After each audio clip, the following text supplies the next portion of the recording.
it was a fun place, and thanks for the music. Yeah, I always, you know, thought that club was really set up nice. I mean, the mood in there, and it just looked gorgeous to me.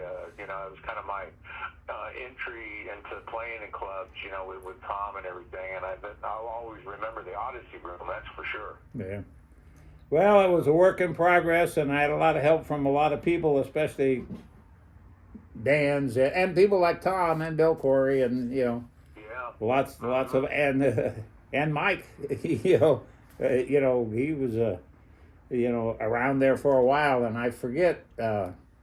I think he was working with the Chambers Brothers. Yes, he was. Yeah, Yeah, because you're right, because he booked us with Stone Ground and Chambers Brothers, with Eddie, and we did kind of like a kind of a 2 week or week and a half West Coast travel in the van, yeah, like a couple of campuses and some clubs and stuff, and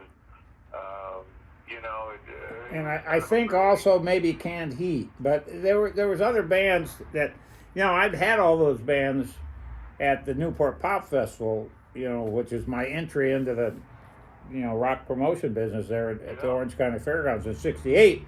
But I didn't, I booked them through all the L.A., the Hollywood agents, etc. And I got to know some people on stage just briefly. But then that was in August 3rd and 4th of '68, and then I opened the club that New Year's. But I didn't have any direct contact numbers on those people. I picked up some along the way, and of course Bill Quarry was doing booking then with Tom Wiggins, and then Bill Quarry and I started doing these, Reading, Eureka, and little concert venue things, in Coliseum or memorial halls and stuff. But Mike, helped get me the numbers for those people, or I booked them through him. So he established some of those contacts for me early on. He scored us some nice studio time at this place called Freeway. I don't know who paid for it, but we spent a lot of time there. Yeah. And so he was good at that. He's a pretty good operator, that guy. Yeah, but there was a lot of people like that along the way that helped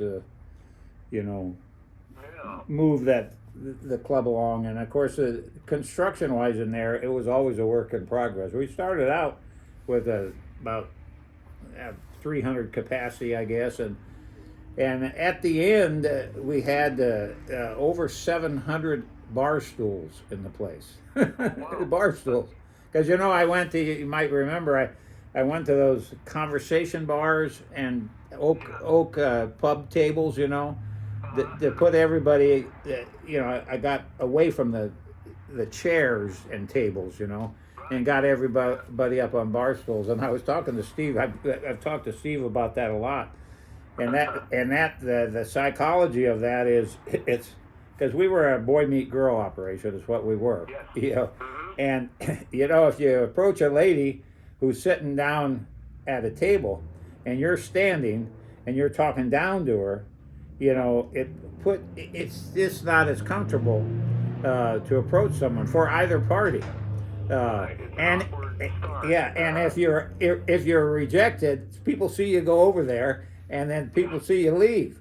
But if you're up at bar stool height, you're eyeball to eyeball, and you can just kind of mosey by and say hi, whatever your line is, etc.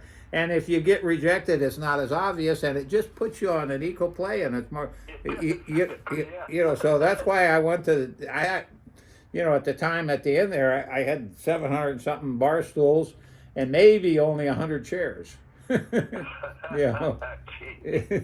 With tables, But anyway. Well, it's the little things like that to keep people coming, Yeah.